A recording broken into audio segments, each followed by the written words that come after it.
दोस्तों, हाल ही में केंद्र सरकार ने किसानों से जुड़े तीनों कृषि बिल को वापस ले लिया है। वहीं सरकार ने अगले साल यानी 2022 तक किसानों की आमदनी बढ़ाकर दोगुनी करने का भी लक्ष्य रखा है।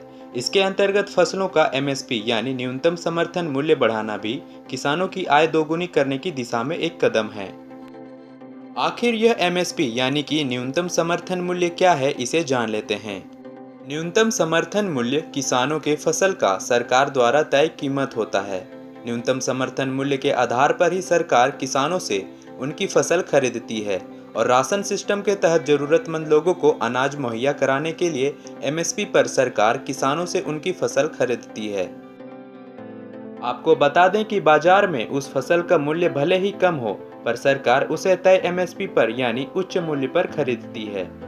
हर साल फसलों की बुआई से पहले उन सभी फसलों का एमएसपी तय हो जाता है, जिसे हम आगे चर्चा करने वाले हैं।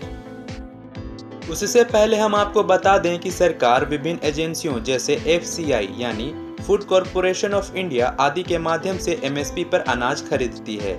एमएसपी पर अनाज खरीदकर उसे बफर स्टॉक पर रखा जाता है। इस सरकारी खरीद के बाद एफसीआई और नेफेड यानी भारतीय राष्ट्रीय कृषि सहकारी विपणन संघ लिमिटेड के गोदामों में जमा हो जाता है। इन अनाजों का इस्तेमाल गरीब लोगों को सार्वजनिक वितरण प्रणाली यानी पीडीएस में इन अनाजों को वितरण किया जाता है। अब हम बात करते हैं एमएसपी की। भारत में कृषि सुधारों के लिए 2004 में स्वामीनाथन आयोग का गठन किया गया था।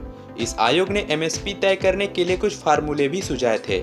वहीं डॉक्टर एम.एस. स्वामीनाथन समिति ने यह सिफारिश भी की थी कि न्यूनतम समर्थन मूल्य औसत उत्पादन लागत से कम 50% अधिक होना चाहिए। आपको बता दें कि भारत में कृषि लागत और मूल्य आयोग द्वारा सरकार को 23 फसलों के लिए एमएसपी की सिफारिश की जाती है। वहीं गन्ने के फसल के लिए उचित और लाभकारी मूल्य की सिफारिश सरकार द्वारा की जाती है। आपको बता दें कि कृषि लागत और मूल्य आयोग कृषि एवं किसान कल्याण मंत्रालय का एक संलग्न कार्यालय है। एमएसपी में 23 फसलों के अंतर्गत अनाज की 7 फसलों, दलहन की 5 फसलों, तिलहन की 7 फसलों और 4 वाणिज्यिक फसलों को लिया गया है। वहीं लाही और नारियल के न्यूनतम समर्थन मूल्यों का निर्धारण सरसों और सूखे नारियल के एमएसपी के आधार पर तय किया जाता है। अब जानते हैं कि न्यूनतम समर्थन मूल्य का निर्धारण कैसे किया जाता है। आपको बता दें कि कृषि लागत एवं मूल्य आयोग द्वारा राज्य और केंद्रीय दोनों स्तरों पर प्रत्येक फसल के लिए 3 प्रकार की उत्पादन लागतों का अनुमान लगाया जाता है, जिसमें पहले आता है A2।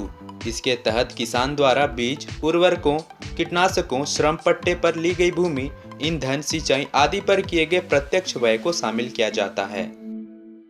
वहीं दूसरा है A2+FL।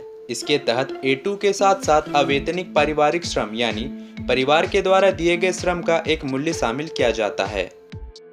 वहीं अंतिम में C2। यह एक अधिक व्यापक लागत है, क्योंकि इसके अंतर्गत A2+FL में किसान के स्वामित्व वाले जमीन और संपत्ति के किराए तथा ब्याज को भी शामिल किया जाता है।